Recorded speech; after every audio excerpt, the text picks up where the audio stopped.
देतु सब सिद्धे धूमचल मनोभवं गतिं पत्ते कोचामि समय पाहुडु मिणमो सुध केवली भणिगम। समय सार का सर्व शुद्ध ज्ञान अधिकार चल रहा है और उसमें अभी तक की जो चर्चा थी वो आत्मा को सर्वथा नित्य मानने वालों का खंडन हुआ, यानी सांख्यों का खंडन हुआ।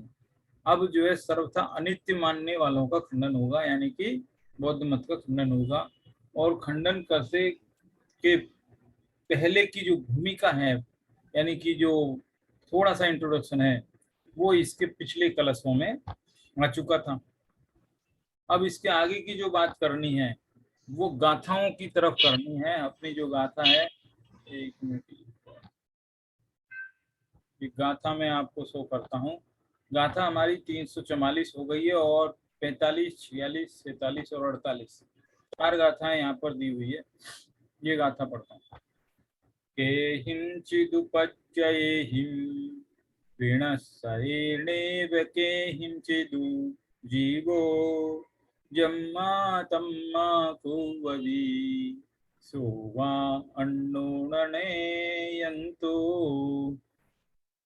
केहिंचिदुपज्जयेहिं वीणस्सरेणेव केहिंचिदु जीवो जम्मा तम्मा वेददी सोवा अन्नो वस्नेयन्तो जो चेव कुणदिशो चेयण वेदये जस्स एष सिद्धन्तो सो जीवोणादवो मिच्छादिठ्ठियणारिहदो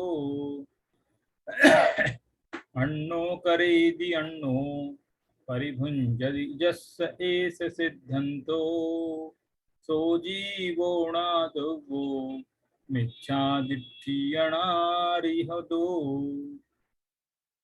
इनमें कह रहे हैं, पहली लाइन शब्दार्थ देखते हैं। के हिम चीदुपज्जयिहिम, ची को हटा दो, के हिम कर लो सीधा। के हिम ची यानी कुछ, पज्जयी यानी पर्यायों से, कुछ पर्यायों से विनश्य यानी विनष्ट होता है, और नेव यानी नहीं होता, के हिंची यानी कुछ पर्यायों से, यानी कुछ पर्यायों से तो नष्ट होता है और कुछ पर्यायों से नष्ट नहीं होता। कौन? कि जीवो, लाट सब जीव, चाहे तो उसको सबसे पहले ले लो कि जीव कुछ पर्यायों से विनष्ट हो जाता है और कुछ पर्यायों से विनष्ट नेव यानी नहीं होता है। जम्मा तम्मा इसलिए, इस कारण से, कुवदी सो जो कर, जो कुवदी यानी करता है, सो यानी वह अन्नो या फिर अन्य ही कोई है, जो करता है वो ही भोगता है या उससे अन्य कोई भोगता है। ऐसा न एयंतो, न प्लस एयंतो दोनों को जोड़ते तो नेयंतो हो जाता है। तो नेयंतो यानी न प्लस एयंत, एयंत माने एकांत, एकांत नहीं है, ऐसा एकांतवाद नहीं है। बौद्ध धर्म की जो बात है पूरी तरह झूठ नहीं है, पूरी तरह झूठ नहीं है। वो करे कि वो एकांत है इसलिए झूठ बोलते हैं। एकांत नहीं हो करके यदि उसमें अपेक्षा लग जाए तो वो बात पूरी तरह सही भी हो जाए, इतना है। केहिम चीदुपज्जयेहिम, और कुछ पर्यायों से विनश्य यानी विनष्ट होता है, नेव यानी नहीं, केहिम यानी कुछ से जीव। पहली पंक्ति और तीसरी पंक्ति एक जैसी, को कुछ भी अंतर नहीं। जम्मा तम्मा इसीलिए, वेद दिशो जो वेदन करता है वह अन्नो जो वेदन करता है वही करता होता है या फिर अन्य होता है, ऐसा भी एकांत नहीं है। पहली और तीसरी पंक्ति तो सेम है, बस दूसरी और चौथी में थोड़ा सा फर्क है। तो क्या फर्क है कि दूसरी कहती है कि जो करता है वही भोगता है या अन्य भोगता है, ऐसा एकांत नहीं। और चौथी पंक्ति कहती है कि जो भोगता है वही करता है या कोई अन्य करता है, ऐसा भी एकांत नहीं। ठीक है, तो दो गाथा हो गई। अब तीसरी, जो चेव कुणदि सोचिया, और जो ये समझता है कि जो करता है सो यानी वही वेद, वही न वेदये, वेदन नहीं करता, यानी कि एकांत मान लिया उसने। भाई वेदन करता भी है और नहीं भी करता है देखा जाए तो। लेकिन वो कह रहे कि जिसने ये मान बैठा कि जो करता है सो न वेद, वो वेद नहीं करता। जस ऐसा सिद्धांतो, जिसका ऐसा सिद्धांत, जस माने जिसका, ऐस माने यह, सिद्धांत यानी सिद्धांत है, सो जीव यानी वह जीव, ना तो वो यानी जानो, उस जीव को कैसे जानो, मिथ्या दृष्टि, मिथ्या दृष्टि जानो, अनार्यदो, अरहत के मत के बाहर जानो, यानी अरहंत मत के अनुरूप नहीं है उसकी मान्यता, अनारहत मती है वो ऐसा। और कैसा, अन्नो करेदी अन्नो भुंजदी, बात वही है, शब्द थोड़े थोड़े अलग हैं, इसलिए ही तो चार गाथा एक साथ रख दी, क्योंकि चारों में एक ही बात है, भाव एक ही है। अन्नो करेदी अन्नो परिभुंजदी, अन्न करता है और अन्न ही भोगता है। जस ऐसा सिद्धांत, जिसका ऐसा सिद्धांत है, सो जीवो ना तब वो उस जीव को जानो, मिथ्या दृष्टि और अनार्यत, वो अनारहत है ना। यहाँ पर भी फर्स्ट लास्ट लाइन और थर्ड लास्ट लाइन ये दोनों एक जैसी है। तो मतलब क्या निकला कि ये तो क्या है, थोड़ा एक छंद का ऐसा ही है व्यवस्था, लेकिन कुल मिला के भाव यही हुआ कि जो करता है वही नहीं भोगता है, जो करता है उसके अलावा कोई दूसरा भोगता है, ऐसा जिसका सिद्धांत है यानी जिसकी मान्यता है, वो जीव मिथ्या दृष्टि है, अरहंत मत के विपरीत मान्यता वाला है, उसको अरहंत मत से बाहर का व्यक्ति जानो। ये भाव कितना सीधा सच्चा ये गाथा है। अब इनका हिंदी पद्यानुवाद और देख लेते हैं। यह आत्मा हो नष्ट कुछ पर्याय से, कुछ से नहीं, जो भोगता वह करे अथवा अन्य यह एकांत ना। यह आत्मा हो नष्ट कुछ पर्याय से, कुछ से नहीं, जो करे भोगे वही अथवा अन्य यह एकांत ना। जो करे भोगे नहीं वह, जो करे भोगे नहीं वह, सिद्धांत यह जिस जीव का, वह जीव मिथ्या दृष्टि आर्हत मत विरोधी जानना। अनंत मत के विरुद्ध है वो। कोई करे कोई भरे यह मान्यता जिस जीव की, वह जीव मिथ्या दृष्टि आर्हत मत विरोधी जानना। कितनी सीधी सच्ची बात है कि जो जीव की ये मान्यता एकांत है कि जो करेगा वो तो नियम से नहीं ही भोगेगा, भोगने वाला कोई दूसरा होगा, ऐसी जो पूरी तरह एकांत बात है, वो अनंत के अनेकांतवाद सिद्धांत के विरोध में है, उल्टी दिशा में है। बस इतना यहाँ कहना है। यानी कि अब अनेकांत है, एकांत नहीं है। तो इससे एक बात ये भी समझ में आती कि एकांत अनेकांत है ना, तो अनेकांत में तो एकांत भी रहता है, अनेक एकांत मिलकर के तो अनेकांत बनता है, अपेक्षा अलग अलग के, सम्यक एकांत मिलकर के अनेकांत बन जाते हैं, और मिथ्या एकांत मिलकर के मिथ्या अनेकांत बनता है। तो यहाँ यदि अपेक्षा सही सही लगा दी जाए तो वे सब मिलकर के एक सम्यक अनेकांत बन जाते हैं। तो बौद्ध धर्म का जो सिद्धांत है उसमें एक सम्यक अपेक्षा और लगा दो तो वो भी अनेकांत के अंतर्गत ही आ जाएगा। तो वो चीज को भी यदि अपन साथ में देखें, बौद्ध धर्म की मान्यता को भी यदि सम्यक अपेक्षा लगाकर, तो वो चीज भी सही सिद्ध हो जाती है, गलत नहीं होती है।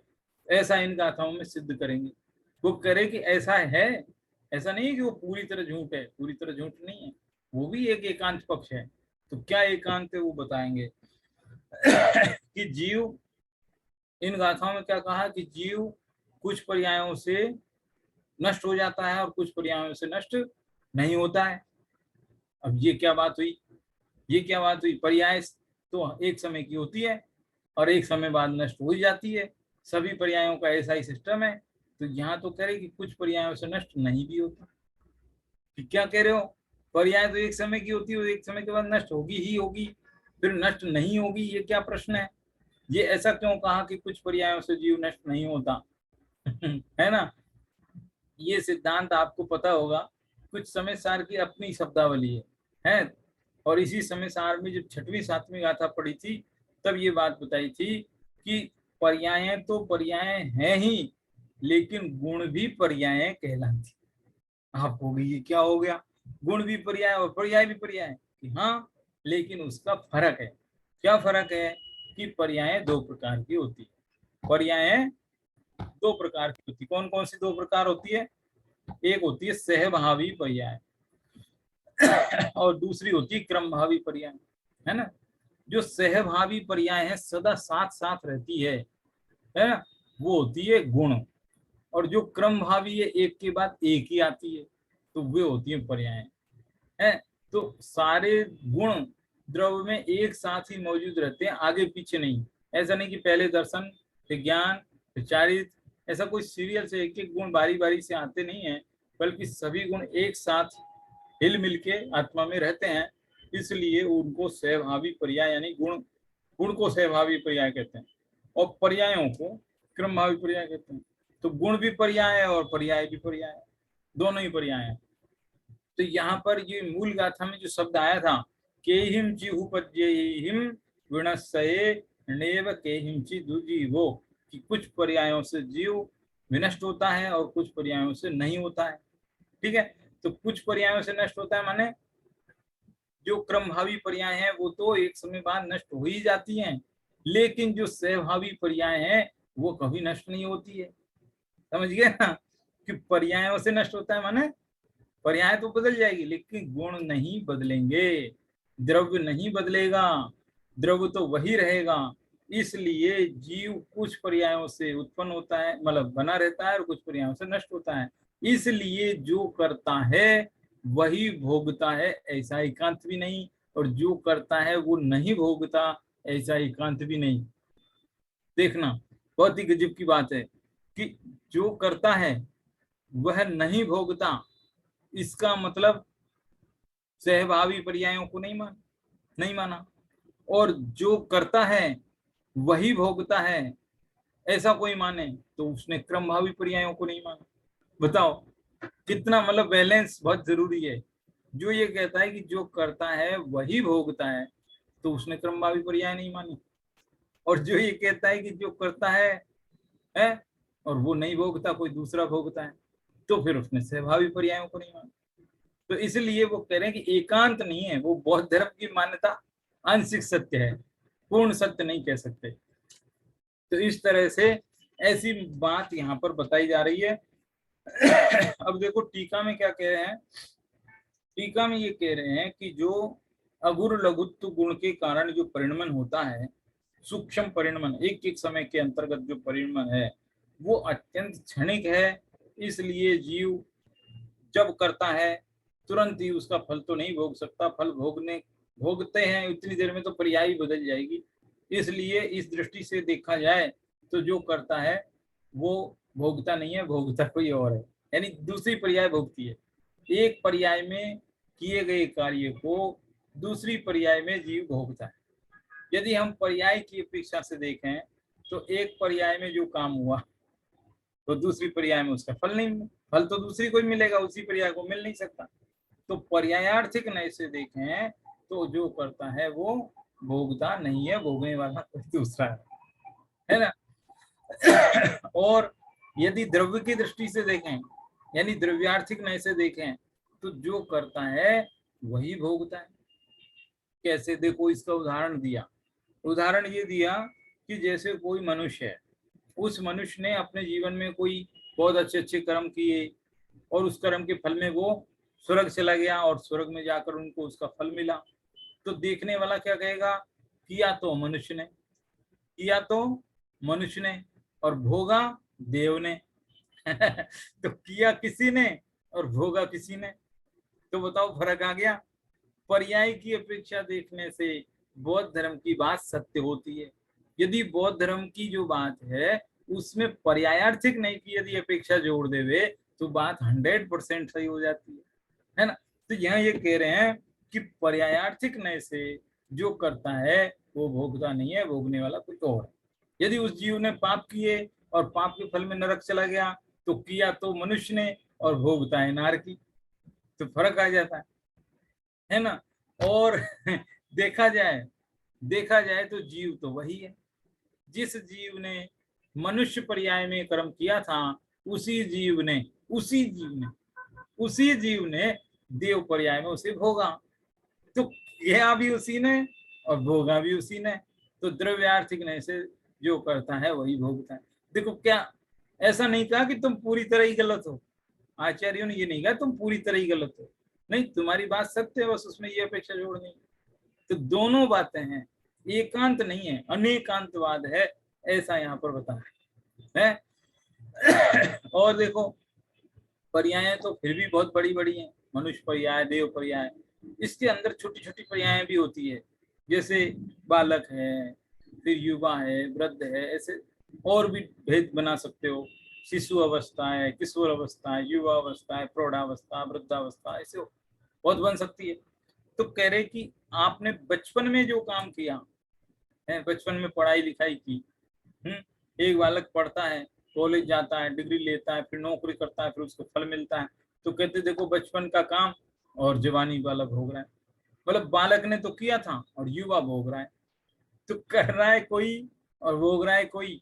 पर्याय की दृष्टि से देखो तो ये बात जो है बराबर लगती है, लेकिन द्रव्यार्थिक नय से देखो तो बात बराबर नहीं है, एक ही है वो। अरे वो युवावस्था भी उसी जीव की है और बालक अवस्था भी उसी जीव की है, अलग नहीं है। तो इस तरह से यहाँ पर ये कह रहे हैं, देखो क्या कह रहे हैं कि प्रति समय होने वाले अगुरु लघुत्व गुण के परिणमन द्वारा क्षणिक होने से और अचलित चैतन्य के अन्वय गुण द्वारा नित्य होने से। पहली लाइन में पहली बात, दूसरी लाइन में दूसरी बात। भाषा जरूर थोड़ी कठिन है, लेकिन समझ में आ जाए, फिर पढ़ें तो समझ सरल भी है। देखो, प्रति समय होने वाले अगुरु लघुत्व गुण के परिणमन द्वारा क्षणिक है, ये तो पहली अपेक्षा है। दूसरी अपेक्षा अचलित चैतन्य के, चैतन्य का जो गुण है वो चलायमान नहीं है, कभी बदलता नहीं है, इसलिए अचलित। अचलित चैतन्य के अन्वय गुण द्वारा नित्य होने से, अन्वय गुण होने से, अन्वय गुण का मतलब है लगातार रहना, निरंतर बना रहना, कायम बने रहना, उसको कहते हैं अन्वय गुण। तो अन्वय गुण द्वारा नित्य होने से जीव कितनी ही पर्यायों द्वारा नष्ट होता है और कितनी ही पर्यायों द्वारा नष्ट नहीं होता है।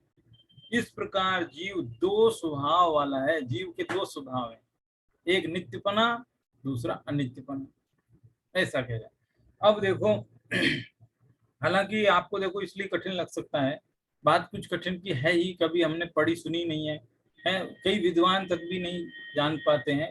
देखो पहली लाइन में कठिन शब्द आया है, कह रहे हैं ना, प्रति समय होने वाले अगुरु लघुत्व गुण के परिणमन द्वारा क्षणिक है।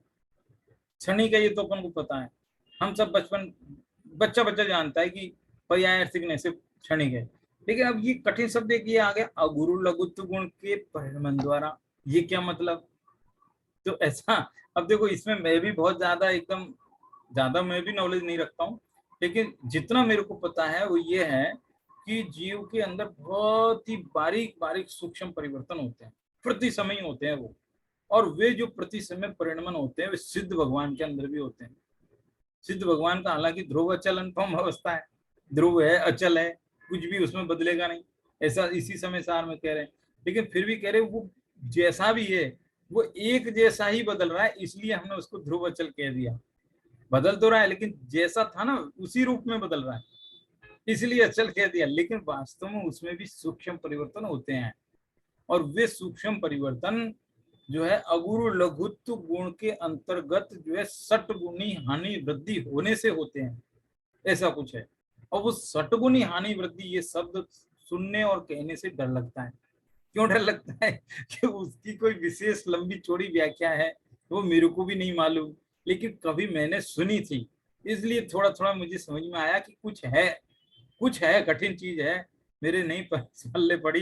लेकिन करुणा नियोग का विषय है, सूक्ष्म है, उसमें कहते हैं संख्यात गुणी वृद्धि, फिर असंख्यात गुणी वृद्धि, फिर अनंत गुणी वृद्धि, फिर उसी क्रम में घटते क्रम में, फिर बढ़ते क्रम में, ऐसे करके सूक्ष्म सूक्ष्म परिवर्तन होते हैं। जो जीव शुद्ध हो गए कर्मों से, उनके अंदर शुद्ध ही परिणमन होगा, अशुद्ध नहीं होगा, बस इतना ही तो फर्क है, लेकिन परिणमन उनके अंदर भी होगा।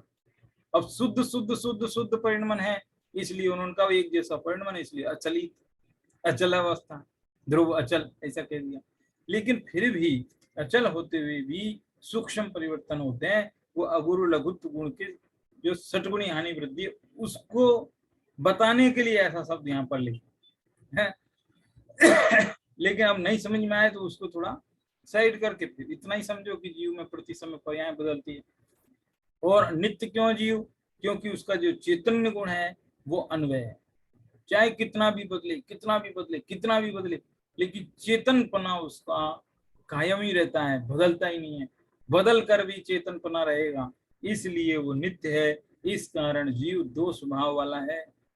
जीव बदल भी जाएगा, यानी कि जो करेगा वो भोगेगा नहीं, और जीव नहीं बदलेगा, इसका मतलब जो करेगा वही भोगेगा। तो दोनों बातें यहाँ पर आ गई। अब इतना सब होने के बाद देखो पूरा पैराग्राफ है, वो एक पैराग्राफ हो गया। अब दूसरा पैराग्राफ, दो ही पैराग्राफ है यहाँ पर, तो दूसरा पैराग्राफ और देखो। ऐसा अनेकांत होने पर भी, दो दो स्वभाव हो गया ना, तो अनेकांत हो गया। तो ऐसा अनेकांत होने पर भी जो पर्याय उस समय है वही परमार्थ वस्तु है। इस प्रकार ये बात अपनी नहीं है जैनों की। ये दूसरा पैराग्राफ जो पढ़ रहा हूँ ना, इसको ये मत समझ लेना अपने जैनों की है। ये बौद्धों के लिए कही जाए, पूर्व पक्ष एक तरीके का है।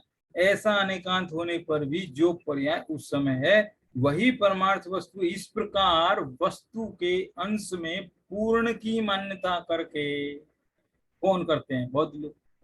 एक अंश को ही संपूर्ण वस्तु मानकर जो कथन करते हैं, आहत मत विरोधी जन। मूल गाथा में कहा ना, अनारि, क्या लिखा? अणा अणारिहदो, अणारिहदो, वो अरहत मत के विरुद्ध है ऐसे। ठीक है, तो मान्यता करके एक अंश में पूर्ण वस्तु की मान्यता करके शुद्ध नय के लोभ से ऋजु सूत्र नय के एकांत में रहकर जो ये मानता है कि जो करता है वह नहीं भोगता। मैं मूल टीका पढ़ रहा हूँ, और मूल टीका अपने आप में कठिन होती है ना, इसलिए आप घबराना मत। लेकिन मैं उसको स्पष्ट कर देता हूँ। देखो क्या है यहाँ पर कि एक लाइन तो समझ ही गई, एक लाइन में तो कोई दिक्कत नहीं है कि एक अंश को ही पूर्ण वस्तु मान लिया उन्होंने। ठीक है, और क्यों मान लिया? तो कह रहे शुद्ध नय के लोभ से। शुद्ध नय के लोभ से, कि शुद्ध नय कौन सा है? परम शुद्ध निश्चय नय? नहीं नहीं नहीं नहीं नहीं, वो नहीं। शुद्ध नय का मतलब है यहाँ दूसरे नय, वो जो नेगम आदि 7 नय है ना तत्व सूत्र में जो बताए हैं पहले अध्याय के अंत में, तो उनमें जो 7 नय, नैगम, संग्रह, व्यवहार, ऋजु सूत्र, शब्द, समविरूढ़ एवं जो 7 नय है, उनमें से एक ऋजु सूत्र नय जो होता है, वो ऋजु सूत्र को शुद्ध नय इसलिए माना कि वो एक समय की एक समय की जो पर्याय है उसको अपना विषय बनाता। एक समय की पर्याय भी मत बोलो, क्योंकि एक समय की तो केवल ज्ञानी जाने, लेकिन अपने पकड़ में आने लायक जो वर्तमान पर्याय उसी को विषय बनाता। ऐसा ऐसा कहें तो ज्यादा ठीक। तो ये समझो पहले ऋजु सूत्र नहीं क्या है वो समझ लो आप। जैसे मान लो कोई टीचर है, तो टीचर है जब पढ़ाएगा तभी टीचर है, कि जब सो रहा है तब भी टीचर है, जब खाना खा रहा है तब भी टीचर है। भाई टीचर तो टीचर ही खाए चाहे, है ना। लेकिन ऋजु सूत्र ये कहता है नहीं, जब वो पढ़ाएगा तभी टीचर है, जब सो रहा है तब टीचर नहीं है, जब खा रहा है तब टीचर नहीं है। पढ़ा रहा है उतने समय तो उसको टीचर बोल सकते हैं, जब वो कुछ और दूसरा काम करेगा तो उसका दूसरा नाम होगा। फिर है, खेल रहा है तो खिलाड़ी है, फिर वो दौड़ रहा है तो धावक है, फिर वो है, जब ट्रेन में सफर कर रहा है तो वो सवारी है। ट्रेन में भाई, ट्रेन में कोई चढ़ता है तो कोई कौन होता है, कोई प्रोफेशन से कोई होता है, लेकिन वो जो कहता है कंडक्टर, वो सब सवारी हैं, सवारी हैं। तो वो टीचर जब टीच करेगा उस वक्त ही टीचर है, बाकी टाइम पर नहीं है, क्योंकि वो उसकी वर्तमान पर्याय को देखते हुए ही कथन करता है। कौन? शुद्ध शुद्ध नहीं। कौन सा शुद्ध नहीं? ऋजु सूत्र नहीं। ऋजु सूत्र नय वर्तमान पर्याय को ही पकड़ता है। ऐसा शुद्ध नय के लोभ में, शुद्ध नय के लोभ में ऋजु सूत्र नय के एकांत में रहकर जो यह मानता है, जो मानता है मतलब बौद्ध मानता है, बौद्ध की बात है ये, अपनी नहीं है। जो यह मानता है कि जो करता है वो नहीं भोगता, दूसरा कोई भोगता है, उसे मिथ्या दृष्टि ही समझना। क्योंकि पर्यायों का क्षणिकत्व होने पर भी, पर्याय भले ही बदलती हो, क्षणिक है तो भी, पर्यायी आत्मा, पर्याय वाला जो आत्मा, वो तो अंतरंग में नित्य ही भाषित होता है? तो ऐसी ये जो मूल टीका मैंने पढ़ी है, लेकिन इसमें बात समझ में आई। इसमें देखो, एक तो अगुरु लघु शब्द कठिन था, है ना, उसको अपन ने साइड कर दिया क्योंकि ज्यादा नॉलेज मुझे भी नहीं, लेकिन है कर्मणान योग का विषय सूक्ष्म। अब जो दूसरा शब्द आया कठिन, क्या है कि ये ऋजु सूत्र लोभ, तो वो भी मैंने आपको स्पष्ट किया कि ऋजु सूत्र ने वर्तमान पर्याय को अपना विषय बनाता है, तो वो आत्मा वर्तमान समय में जो पर्याय है उसी को वो आत्मा समझ करके संपूर्ण आत्मा मान लेते हैं, तो वहां गड़बड़ी हो जाती है। अब भाई टीचर, मान लो एक विद्यार्थी है, कल उसकी एग्जाम है, ऐसा समझो कल उसकी एग्जाम है, अभी अचानक रात को उसको कहा कि भाई जाओ टीचर के घर पढ़ने, पूछ के आओ कल क्या क्या एग्जाम में भाई थोड़ी। अब वो टीचर घर गया तो टीचर सो रहा था, तो उन्होंने कहा यहाँ तो टीचर कोई है ही नहीं, कोई पढ़ा ही नहीं रहा है। तो ऐसा थोड़ी है, हमें ये पता होना चाहिए कि सोने वाला भी टीचर है। यदि उस बालक को ये पता है तो वो पढ़ाई का लाभ ले आ जा सकता है, और यदि उसके दिमाग में ये कोई पढ़ा ही नहीं रहा है तो लाभ क्या लेगा? तो ऐसे ही जो वर्तमान पर्याय को ही आत्मा समझ के बैठा है, तो वो आत्मा को संपूर्ण कैसे प्राप्त करेगा? वो तो एक समय बाद नष्ट हो ही जाएगी, तो एक समय बाद नष्ट हो जाएगी यानी संपूर्ण आत्मा ही नष्ट हो गया। तो जो एक पर समय की पर्याय कोई आत्मा मान के बैठा है, उसे संपूर्ण आत्मा की प्राप्ति नहीं हो सकती, ये यहाँ पर बताया जा रहा है। समझ में आई? थोड़ी सी भाषा कठिन है, लेकिन बात एक बार समझ में आ जाए तो बहुत ज्यादा कठिन नहीं है, है ना? तो ये उदाहरण समझ में आया आपको? स्वर्ग नरक में जाकर के वही जीव भोगता है, लेकिन लगता है कि कोई दूसरा उसे भोग रहा है ना? तो मूल गाथा, गाथा का पद्यानुवाद और टीका, ये सब पढ़ लिए, और टीका में आए हुए कुछ कठिन शब्द थे वो भी अपन ने देख लिए, और उदाहरण भी जो जैसे आचार्य ने दिए थे वो भी अपन ने देख लिए है। मनुष्य करता है, देव भोगता है, नारकी भोगता है, तो ऐसे करके अपन उदाहरण के हिसाब से भी देख लिए। अब जयचंद जी छाबड़ा कहते हैं कि पर्याय दृष्टि से देखा जाए तो कार्य को करती है एक पर्याय और भोगती है दूसरी पर्याय। मनुष्य पर्याय ने शुभाशुभ कर्म किए, उनका फल देवादि पर्याय ने भोगा। यदि द्रव्य दृष्टि से देखें तो जो करता है वही भोगता है, क्योंकि कैसे कि जो मनुष्य पर्याय में जीव ने किया वही जीव ने देव पर्याय में उसे भोगा। तो ऐसा अब ये कह रहे हैं कि पर्याय भले ही क्षणिक हो, कितनी भी क्षणिक हो, लेकिन उन पर्यायों के बीच में अन्वय रूप से जो कायम रहता है, ऐसा कोई द्रव्य है कि नहीं, ऐसी कोई चीज है कि नहीं जो अनुभव में आ रही है, खुद भी फीलिंग हो रही है, खुद भी फील हो रही है। फील ये हो रही है कि बचपन में हमने जो बातें देखी थी, बचपन में जो गांव गली बाजार नगर या जो भी कोई चीजें देखी, कहीं घूमने गए, वो चीजें अभी फिर सामने आए तो हम पहचानते हैं कि नहीं पहचानते? तो पहचानते हैं, इसका मतलब हम भी वही हैं जो बचपन में थे, पहचानने वाला बराबर है, बदला नहीं है। बदल गया होता तो वो पहचानता कैसे? और मान लो वे चीजें, तो वे चीजें भी नहीं बदली है ना? भले ही बदलती है प्रति समय, लेकिन फिर भी उनके अंदर कुछ अन्वयपना है ना? तो ऐसा प्रत्यभिज्ञान से ज्ञात होता है। प्रत्यभिज्ञान का मतलब है स्मृति और प्रत्यक्ष, इन दोनों का जोड़ रूप जो ज्ञान है, जोड़ रूप, इकट्ठा एकत्र, स्मृति प्लस प्रत्यक्ष बराबर प्रत्यभिज्ञान। ऐसा मैथमेटिक्स में यदि भाषा में बोले, स्मृति प्लस प्रत्यक्ष बराबर प्रत्यभिज्ञान, यानी कि आपको पहले कोई देखा था, उसकी याद आई और वही व्यक्ति सामने भी आया तो आपको अरे ये तो वही है। प्रत्यक्ष प्लस स्मृति, ऐसा ऐसा बोल लो चाहे तो, सामने कोई है फिर याद भी आया कि इसको पहले देखा था, तो वो प्रत्यभिज्ञान कहलाता है। तो ऐसे प्रत्यभिज्ञान से स्वयं अपने आप को भी ये पता लगता है कि जो करता है वही भोगता भी है ना, हम पहचान लेते हैं। तो इस तरह से जो भोगता है वही करता है, ऐसा भी एकांत नहीं है, अथवा अन्य ही करता है, ऐसा भी एकांत नहीं है, क्योंकि भोगती एक पर्याय, करती है अन्य पर्याय। द्रव्य अपेक्षा से जो द्रव्य करता है वही भोगता है, ऐसा नहीं एकांतवाद है। अब देखो इसमें इसमें ये कह रहे हैं एक ही एक बात को अलग अलग लोगों की दृष्टि से उन्होंने अपने अपनी भाषा में इसको परिभाषित करने का प्रयास किया है, इसलिए अपन को लगता है कि रिपीटेशन बहुत है, लेकिन फिर भी रिपीटेशन ये इसलिए जरूरी है कि एक तो क्या है, अपनी जो इसकी भाषा शैली है और इसकी जो शब्दावली है उनके यूज टू नहीं है, आदत में नहीं है वैसे अपन, तो क्या होता है एक दो बार के विश्लेषण तक तो बात दिमाग में घुसती नहीं ठीक से, तो वो रिपीटेशन हो रहा है तो ठीक ही है, उससे क्या होगा, एक बार पढ़ा नहीं समझ में आया, दूसरी बार पढ़ा फिर समझ में आएगा, तीसरी बार पढ़ा तो समझ में आएगा, तो वो रिपीटेशन भी ठीक ही है ऐसा लगता है। देखो अब क्या कह रहे हैं, यद्यपि करने वाली पर्याय और भोगने वाली पर्याय भिन्न भिन्न, भिन्न भिन्न तो है लेकिन कौन, द्रव्य नहीं पर्याय, पर्याय भिन्न भिन्न है, अन्य अन्य, तथापि द्रव्य तो दोनों पर्यायों का एक ही है द्रव्य अन्य अन्य नहीं है, ऐसा जो है।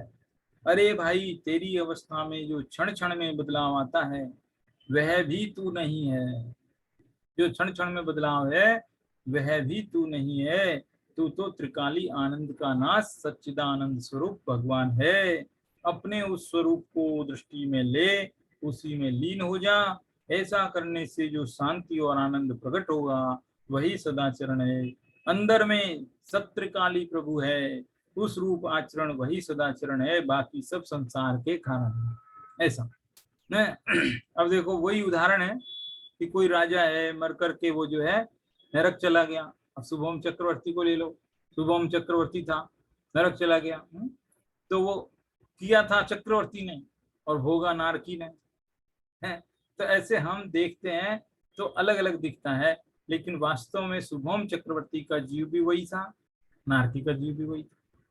देखो जब हम पर्याय दृष्टि से देखते हैं किसी को तो हमें राग द्वेष होता है, राग द्वेष हुए बिना नहीं रहता, लेकिन जब हम द्रव्य दृष्टि से देखते हैं तो राग द्वेष मिटते हैं। कैसे मिटते हैं, देखो मारीची की भी वही आत्मा थी जो महावीर की है, तो मारीची का जब प्रकरण आता है तो हमको कैसा लगता है, अरे बड़ा विचित्र था वो, है, हमको क्या आता है, द्वेष होता है, लेकिन जब महावीर की बात आती है तो हमें बड़ा सम्मान का भाव आता है, तो एक से राग और दूसरे से द्वेष, जबकि हैं वो दोनों एक ही, मारीची भी वही थे महावीर भी वही है, आत्मा तो दोनों की एक है।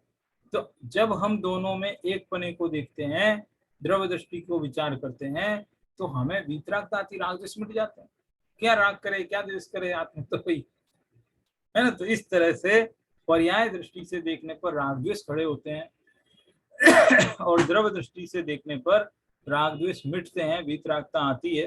तो इस प्रकार की बात भी है, यानी कुल मिलाकर किसी भी बात को पूरी तरह 100% झूठ नहीं कहा आचार्यों ने, बौद्धों से भी नहीं कहा कि तुम झूठ हो, न सांख्यों से कहा कि तुम झूठ हो, बल्कि ये कहा कि तुम दोनों में अपेक्षा जुड़ जाए तो तुम 100% सही हो जाओ, ऐसा। सांख्यों से कहा तुम एक काम करो, जो बोल रहे हो ठीक है, बस उसमें इतना जोड़ लो द्रव्यार्थिक नहीं, बस। बौद्धों से कहा तुम जो बोल रहे हो ठीक है, ये पूरा इतना सा जोड़ लो पर्यायार्थिक में, बस इतनी सी बात है ना। अब देखो ये तो हो गई मूल गाथा वाथा, है ना, पूरा मैं डिटेल इसलिए नहीं करता कि वो बार बार रिपीट होती है, वही चीज बार बार आती है ना। अब इसके बाद में एक कलश है, उस कलश को भी पढ़ लेते हैं, क्योंकि कलश भी जो है इसी का एक प्रकार से उपसंहार है, तो उसको और देख लो आप। आत्मानं परिशुद्धमीप्सु विरति व्याप्ति प्रपद्यान्धकैः कालोपाधि बलाद शुद्धिमधिकां तत्रापि मत्वा परै चैतन्यं क्षणिकं प्रकल्प्य पृथुकैः शुद्धर्ऋजुसूत्रे रतैः आत्मा व्युच्यत एष हारवदहो निःसूत्र मोक्षेक्षु भी। क्या मतलब है, यह आत्म है क्षणिक क्योंकि यह परम शुद्ध है, जहाँ काल की भी उपाधि की नहीं अशुद्धि, किसी धारणा से छूटा त्यों नित्य आत्मा, जो डोरे बिन मुक्ता मणि से हार न बनता। देखो ये मूल गाथा में जो बात थी उसी को उपसंहार करते हुए, उसी को क्या बोलते हैं आप, कंक्लूजन करते हुए, और आचार्य अमृतचंद ने ये कलश लिखा। और अपनी तरफ से भी इसमें एक उदाहरण और जोड़ दिया, और बड़ा सुंदर उदाहरण जोड़ दिया। कैसे? वो क्या कह रहे हैं? वो कह रहे हैं कि ये आत्मा क्षणिक है, यह आत्मा है क्षणिक, क्योंकि ये परम शुद्ध है। ये अपनी बात नहीं, ये पूर्व पक्ष है ना। ये बौद्ध लोग ये कहते हैं कि ये आत्मा क्षणिक है क्योंकि ये परम शुद्ध है। यदि इसमें क्षणिकता नहीं रखेंगे तो ये शुद्धता खत्म हो जाती है इसकी, ऐसा उनका मानना है। क्यों शुद्धता खत्म हो जाएगी? आत्मा को यदि हम एक समय मात्र की नहीं माने तो उसमें शुद्धता खत्म क्यों हो जाएगी? तो कह रहे हैं कि उसमें काल की उपाधि लग जाती है ना, क्योंकि प्रति समय बदलता है। कहते हैं ना, आत्मा प्रति समय पर्याय बदल रही, प्रति समय बदल रही, प्रति समय बदल रही। तो करीब प्रति समय तो काल द्रव बदलता है।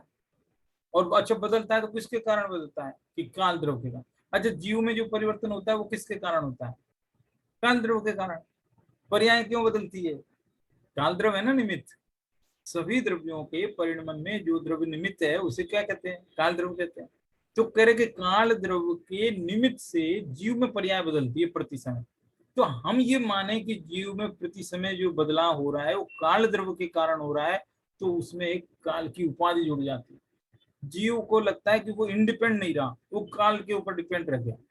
काल द्रव कहीं ना कहीं उसमें बीच में आ गया। समझ गए ना आप?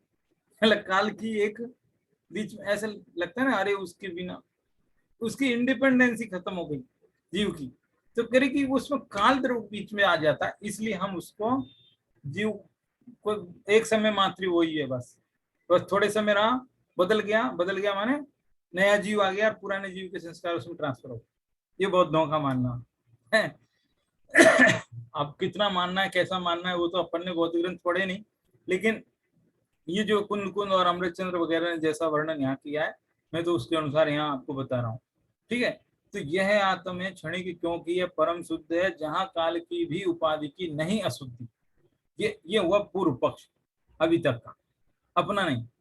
अब ये कह रहे हैं अपने ऐसा मानने से दिक्कत क्या है, परेशानी क्या है? कि इसी धारणा से छूटा त्यों नित्य आत्मा। जब तक तुमने ये मान्यता रखी कि आत्मा तो अनित्य है क्योंकि वो शुद्ध है, उसमें परिणमन नाम की चीज जोड़ेंगे तो काल बीच में आ जाता है, इसलिए हम उसको अशुद्ध नहीं करना चाहते, काल पर डिपेंड नहीं करना चाहते, हम तो इंडिपेंड ही रखेंगे। तो भैया तुम इस धारणा से अपने आत्मा को, नित्य आत्मा को पकड़ नहीं पाओगे। इसी धारणा से छूटा त्यों नित्य आत्मा। इस आत्मा को कैसे पकड़ पाओगे फिर? ज्यों डोरे में। अब ये उदाहरण दिया है, उदाहरण दिया एक हार का मोती है, मतलब सॉरी मोतियों का हार है, समझो मोतियों का हार। तो मोतियों का हार है, जो हार में एक एक मोती है वो तो अलग अलग है। और आप जैसे माला फेरते हो तो एक मोती नीचे गया, फिर नीचे गया, फिर नीचे गया, नया आया, दूसरा आया। तो मोती बदल रहे हैं, है ना, यानी पर्याय बदल रही है। लेकिन मोतियों के बीच में एक धागा भी लगा हुआ है, जिस धागे में सारे के सारे मोती पिरो करके एक सूत्र है ना। अब बताओ, आप चाहे जितने मोती बदलो, लेकिन धागा वो बदल सकते हो? धागा तो वही है। तो कह रहे कि वो जो मोतिये हैं वो तो एक तरीके से पर्याय हैं, और धागा जो है वो एक प्रकार का द्रव्य है। समझ में आया बात? धागा द्रव्य है, मोती पर्याय है। मोती बदलती है तो भी धागा नहीं बदलता, यानी पर्याय बदलती है तो भी द्रव्य नहीं बदलता। द्रव्य के वही रहने पर भी पर्याय बदलती है। तो इसी तरह से कह रहे कि यदि जो लोग सिर्फ मोतियों को ही देखते हैं, सिर्फ मोती माने धागे के बिना, धागे के बिना सिर्फ मोती को ही देखते हैं, उन्हें पूर्ण हार नहीं मिलता, यानी वे हार का सुख नहीं ले सकते। हार का सुख वही लेगा जो मोती और धागा दोनों को स्वीकार करे। जो अच्छा चलो मोती को स्वीकार नहीं करे, धागे को स्वीकार कर ले तो मिलेगा हार का सुख। नहीं नहीं, हार, मोती और धागा दोनों मिलकर हार है। अकेले धागा पहनोगे तो हार का सुख मिलेगा? नहीं मिलेगा। तो धागा भी अकेले हार नहीं है और मोती भी अकेले हार नहीं है। मोती और धागा दोनों मिलकर हार होते हैं। ऐसे ही द्रव्य और गुण पर्याय सब मिलकर के ही पूर्ण आत्मा बनता है। उस पूर्ण आत्मा का प्राप्ति करनी है तो हमें जो है पर्याय की नित्य, वो द्रव्य का नित्यपना और अनित्यपना दोनों को ही स्वीकार करना पड़ेगा। यही समझ में आई कि नहीं बात? ऐसी ऐसी बात है ये। ऐसी विचित्र बात है। है ना। देखो अब क्या कह रहे हैं इसमें जो चीज मैंने बताई उसी को पढ़ कर बता देता हूँ। जिस प्रकार डोरे की उपेक्षा करके, डोरे की उपेक्षा कर, डोरे को कोई मतलब नहीं मेरे को ऐसा, तो डोरे की उपेक्षा करके मोतियों पर दृष्टि केंद्रित करने वाले हार को प्राप्त नहीं कर सकते, उसी प्रकार नित्यता की उपेक्षा करने वाले लोग भी क्षणिक पर्यायों में मुग्ध होकर आत्म वस्तु को प्राप्त नहीं कर सकते। बहुत धर्म पर्याय में क्या पर्याय कोई मान लिया था, तो कहते नित्यता की उपेक्षा करने वाले लोग भी क्षणिक पर्यायों में मुग्ध होकर आत्म वस्तु को प्राप्त नहीं कर सकते। सरल है। कुछ लोगों का ऐसा कहना है कि नित्यता में काल भेद पड़ने से अशुद्धि आ जाएगी। काल का भेद है ना बीच बीच में, इसलिए एक क्षणवर्ती पर्याय को वस्तु माने तो काल भेद नहीं पड़ेगा, काल पर इंडिपेंडेंस मतलब डिपेंडेंसी खत्म, डिपेंड नहीं होना पड़ेगा, अतः वह पूर्णतः शुद्ध ही होती है। एक समय की आत्मा मान लो हो गई शुद्ध। ऋजु सूत्र नए एक समयवर्ती पर्याय को ग्रहण करता है।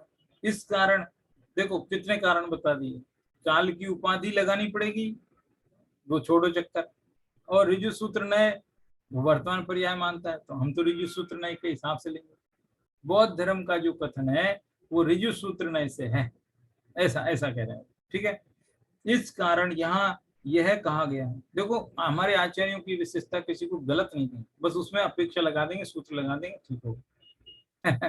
देखो आपको बताएं जब तत्वार सूत्र कैसे लिखा गया, तत्वार सूत्र के पीछे अब कैसे लिखा गया अपन तो देखने नहीं गए, लेकिन जो कहानी हमने सुनी है वो बताते हैं आपको।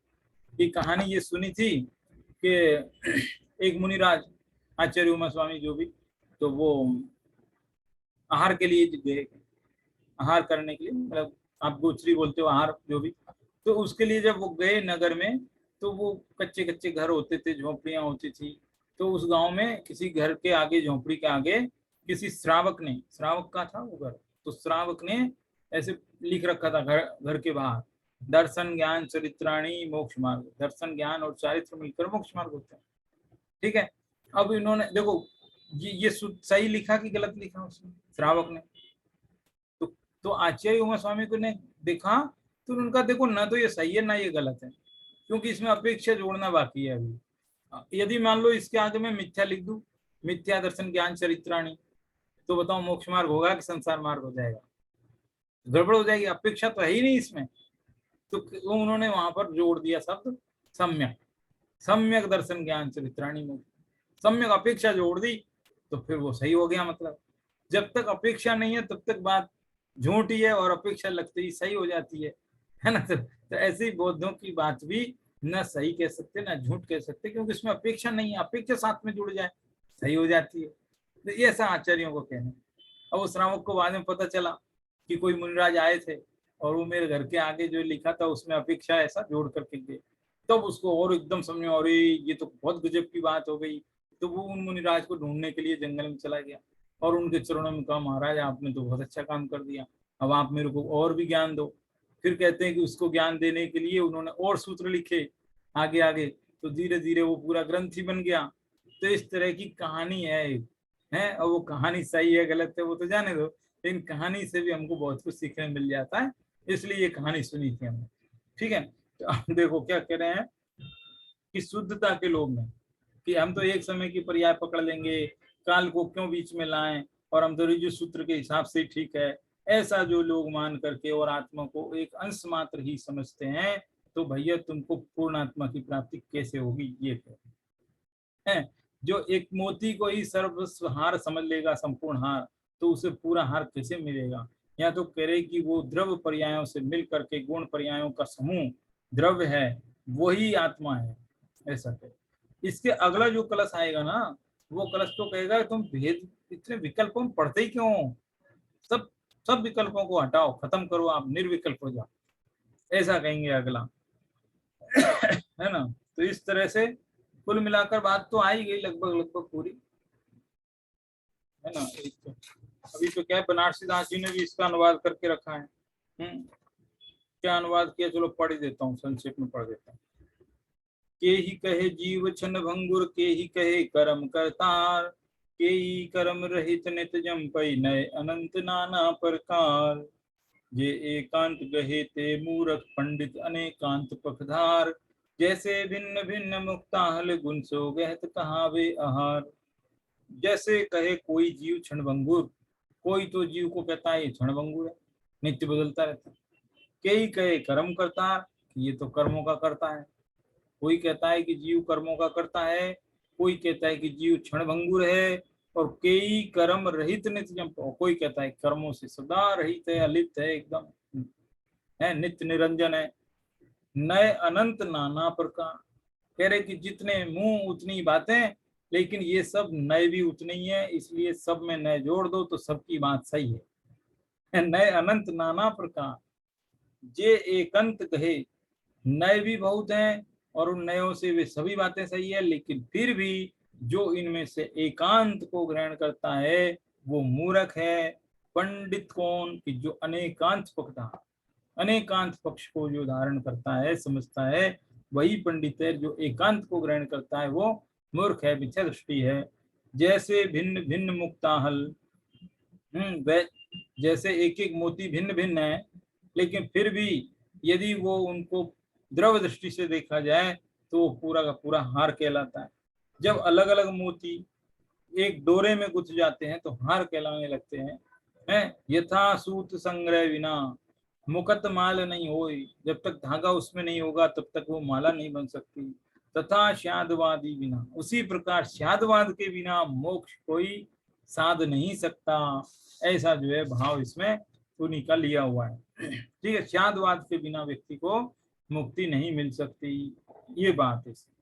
अभी मैं समझता हूँ, हालांकि मैंने बहुत क्योंकि रिपीटिशन को बहुत मिटाने के लिए बीच बीच से काफी कुछ पैराग्राफ के पैराग्राफ छोड़ दी, क्योंकि एक ही बात 4 बार 4 लोग अलग अलग अपने शब्दों में कहें, लेकिन बात वही है।